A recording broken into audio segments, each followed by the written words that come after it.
This man carefully uses an ear pick to extract a small amount of gunpowder. Then he gently places the gunpowder on the dagger. Although it's just the size of earwax, when struck by external force, it can produce explosive power comparable to a nuclear bomb. The colonel then loads the gunpowder into his gloves and boots. His purpose for doing this is simply to defeat the world's strongest creature, Yujiro Hanma. It turns out that long ago, Yujiro made a deal with the colonel. If the colonel wanted to maintain their friendship, then he'd have to find a way to defeat Yujiro once a year. No matter what weapons he used, even nuclear bombs would be fine. The colonel, fully armed, quietly waits for Yujiro's arrival, but suddenly he hears a man's voice behind him. The colonel quickly turns around, shocked to discover that Yujiro had somehow appeared behind him. Fortunately, Stridum reacts quickly and creates some distance. Otherwise, all his preparations would have been for nothing. But who knew Yujiro would start laughing hysterically? 今回は何だと言わんでいい去年は100年に一度のその前は空前絶後のまるでボジョレ・ヌーボーのキャッチフレーズだぜ Faced with Yujiro's mockery, the colonel remains calm, but the next second, Yujiro suddenly kicks the colonel's helmet clean off. The colonel is stunned compared to previous battles with Yujiro. This time the colonel feels an even stronger sense of oppression, but to honor their agreement, the colonel has to at least throw one punch. No matter how strong Yujiro is,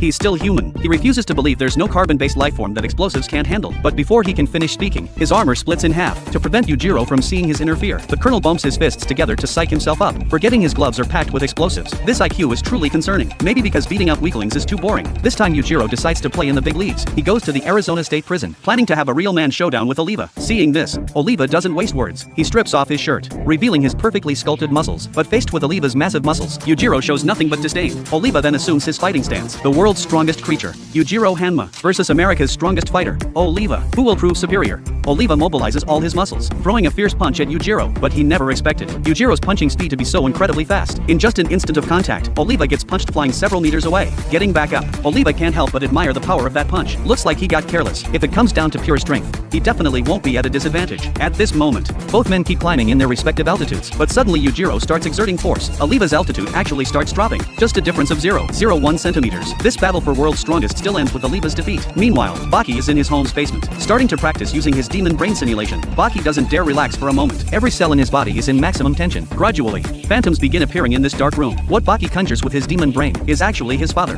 Yujiro Hanma. But this is still far from enough. The real Yujiro is stronger than this, more agile, more cunning. Just as Baki's nerves reach peak tension, suddenly the phantom launches a fierce attack at Baki, so fast that Baki can't even react. He can only passively block with his arms. In an instant, the entire ground trembles. The surrounding area for dozens of miles experiences earthquakes of varying degrees. Even dogs are scared into peeing themselves. At this moment, Baki's entire body is embedded in the wall. His consciousness is starting to blur. His body uncontrollably collapses to the ground. Could this father-son showdown end with Baki's crushing defeat?